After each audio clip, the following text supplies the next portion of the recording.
शुक्राना, लख लख शुक्राना, करोड़ बार शुक्राना।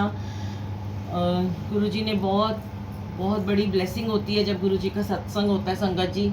और बिटिया तो बहुत ही टाइम से चाह रही थी कि संगत को बुलाएं, पर जब गुरुजी का हुक्म होता है तभी सत्संग हो पाता है। तो आज थोड़ा सा आने दो उनको, बाहर आने दो। आज का थोड़ा सत्संग ये था, गुरुजी ने बैठे बैठे ही सत्संग बना दिया। जब संगत आती है, गुरुजी कहते हैं संगत के रूप में गुरु आते हैं, किसी भी रूप में गुरुजी आ सकते हैं, तो सत्संग में से ही सत्संग बन जाता है। तो जब मैं आई यहाँ पर तो मुझे ध्यान नहीं रहा कि श्वेता बिटिया बंगाली है। मैं भूल जाती हूँ, संगत बहुत पुरानी जानती है, पर इतना हमें याद रखने का हुक्म नहीं है कि किसको मिले, कौन कैसा, किसका क्या नाम, क्या उसकी कास्ट है, क्या जात पात है, ये सब गुरु की संगत है। तो अचानक ही बैठे हुए थे, तो आंटी भी, इनकी मम्मी है, फिर और एक और आंटी मुझे नजर आई। तो आज गुरुजी वहाँ ले गए मुझे दोबारा से। पिछले 2-3 साल पहले मैं जब कैलकाटा में गई थी, वहाँ भी एक बंगाली आंटी के यहाँ सत्संग हुआ था। हम घूमने के लिए गए थे और एक दिन के लिए हम गए थे, मेरी डॉटर और मैं, कुछ काम था बड़ा ज़रूरी। लेकिन वहाँ पर जब हम गए ना, तो मेरी बिटिया को अचानक से कोई काम पड़ गया। उसको मेरे को अगले दिन आना था, हम दोनों की फ्लाइट थी और उसे उसी दिन आना पड़ गया। मैंने ये सत्संग पहले शेयर किया हुआ है, पर यहाँ हो सकता है संगत ने नहीं सुना हो।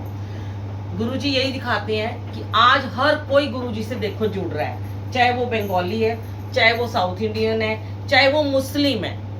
एक आंटी ये बैठी है, कहती कि हम तिलक मत लगाओ।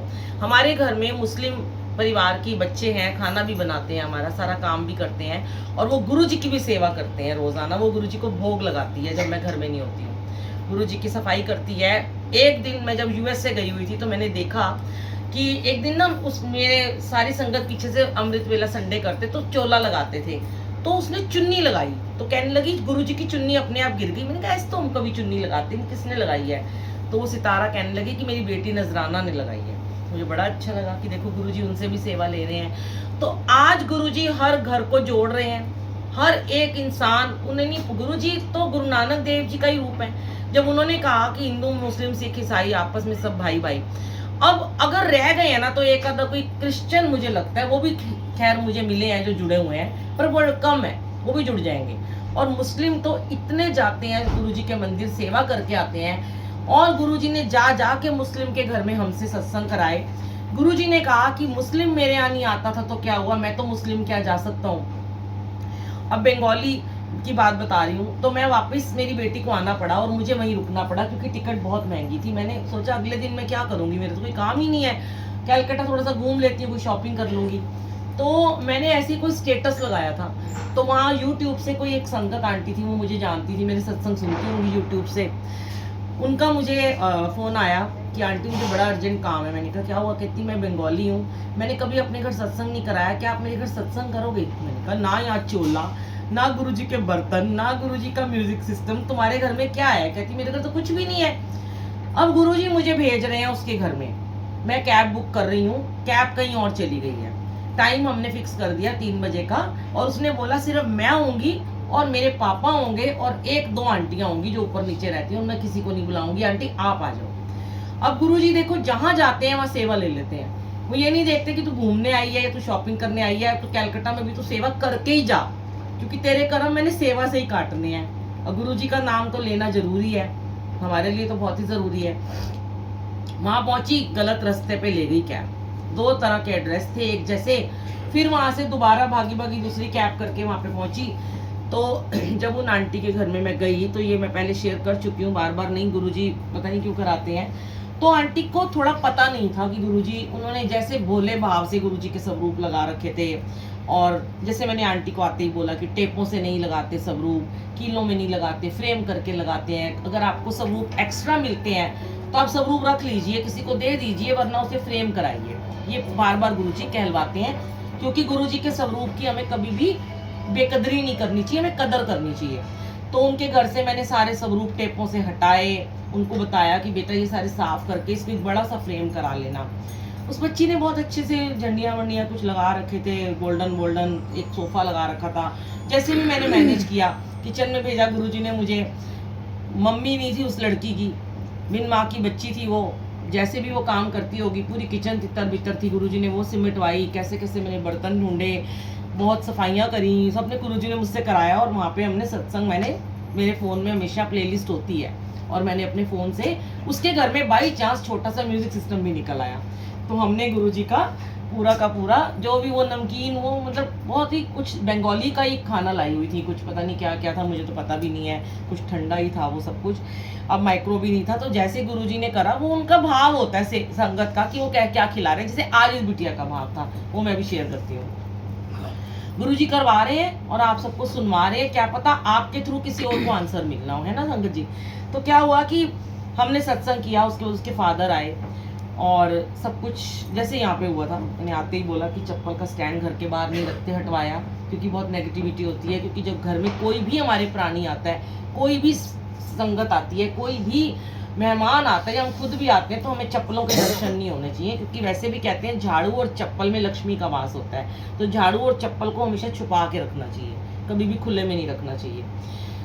तो वो करवाया गुरुजी ने, ऐसे ही वहां से भी चप्पलों का स्टैंड हटवाया और सब कुछ किया, सत्संग हो गया। और उसके मंदिर में ही उन्होंने, मंदिर जैसे इन्होंने बना रखा है, अभी मैं जाऊंगी इनका मंदिर भी कुछ करूंगी क्लीन अप जो गुरुजी ने मेरी सेवा बख्शी है। बहुत सारी चीजें छोटी छोटी, लक्ष्मी माता के 10 स्वरूप थे, कृष्ण जी के, सब कुछ बहुत ज्यादा था और सब मिसमैनेज था। तो भगवान भी ज्यादा नहीं अपने घर में हमें रखने चाहिए, भार होता है हमारे पे, क्योंकि हम उतनी सेवा नहीं कर सकते। आप उतने प्रभु के स्वरूप रखो जितनी आप सेवा कर सकते हो। आप 10 तरह के गणेश जी रख लो और धूल मिट्टी में पड़े, उसको क्या फायदा। गणेश जी तो एक ही है। किसी को कुछ गिफ्ट मिलता है, वो सारा कुछ, पहले मैं भी ऐसी थी अनजान, मुझे भी पता नहीं था, मंदिर में सब सजा दिया, घरों में सजा दिया।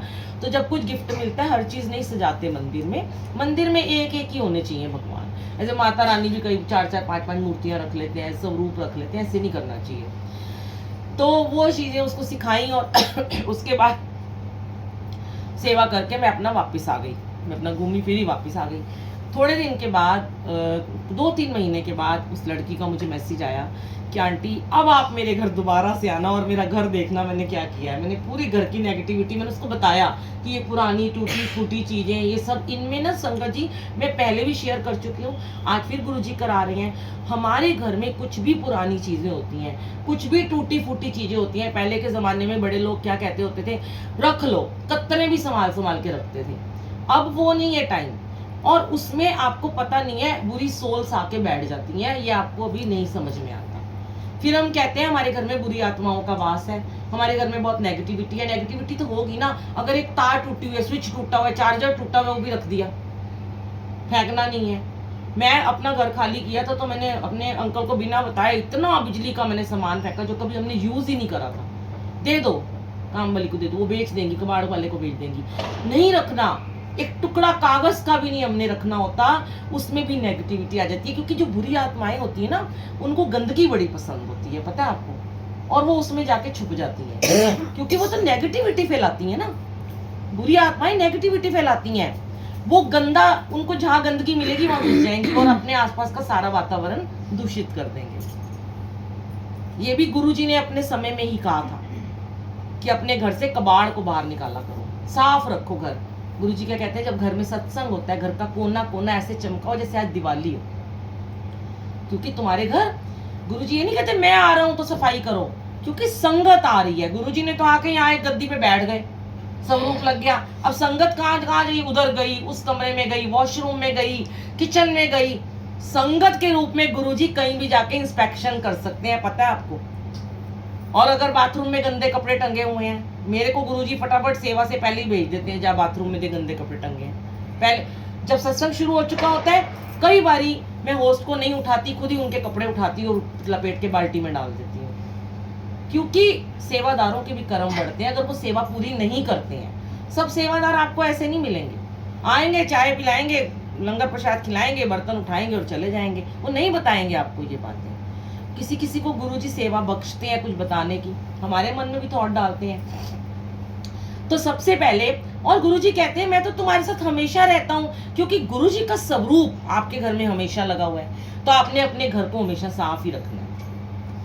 जितना टाइम हम फालतू में लगाते हैं, सच में हम लगाते हैं, व्हाट्सएप पे लगे रहते हैं, फेसबुक पे लगे रहते हैं, टीवी देखते रहते हैं, घूमते रहते हैं, शॉपिंग करते हैं, गॉसिप करते हैं, सबसे ज्यादा हम फोन पे बातें करते हैं, तो वो टाइम वेस्ट होता है। निंदा चुगली करते हैं, इधर की उधर करते हैं, उतना टाइम अपने घर को साफ करने में लगाओ। जितना घर साफ होगा और उतना ही आपके घर में बरकत होती चली जाएगी। देख लेना, कभी गरीबी नहीं आएगी, कभी थोड़ नहीं बढ़ेगी आपको, कभी आपके घर में अन्न की कभी कमी नहीं होगी। जो आएगा वो खा पी के जाएगा, खुश होके जाएगा। और सबसे बड़ी बात है, धीरे कर दो, सबसे बड़ी बात है कि खुशियां आएंगी। जो आप हमेशा उदास उदास से रहते हो ना, क्योंकि वो नेगेटिव सोल्स घूम रही हैं, आपके सामने भी घूमती है। आपको पता है आप क्यों उदास होते हो? पता है हम क्यों उदास हो जाते हैं? हम अचानक खुश होते होते हम उदास हो जाते हैं, हमें चिंता लग जाती है, हमारा ये काम नहीं हो, वो नहीं, क्योंकि वो नेगेटिव सोल्स वहां बैठी हुई हैं। जैसे ही आपने क्लीन अप करा, सारी सोल्स घर से बाहर, और मंत्र जाप चला दो घर में। जितना मंत्र जाप चलाओगे उतनी पॉजिटिविटी। गुरुजी कहते हैं बुरे ग्रह तुम्हारे घर में कदम भी नहीं रख सकते अगर उस घर में हर वक्त मंत्र जाप चलता है। आपको पता है हमारे घर में बिल्कुल फूल नहीं आते। मेरे घर गुरुजी का दरबार लगा हुआ है, बहुत सुंदर, सबने देखा है। संडे के संडे अमृत, हर रोज मैं अमृत वेला करती हूँ, लाइव चलाती हूँ, संडे संगत आती है।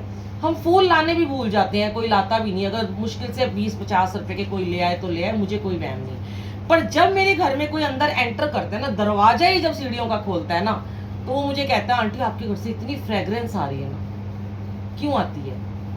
क्योंकि गुरुजी बैठे हैं और मंत्र जाप चलता रहता है। मैं घर में हूँ तब भी 24 घंटे, ना हूँ तब भी मेरे फोन में चलता रहता है। और जहाँ पे आपको फ्रेग्रेंस आएगी, महाराज की आएगी, इनकी आएगी, परमात्मा की आनी चाहिए।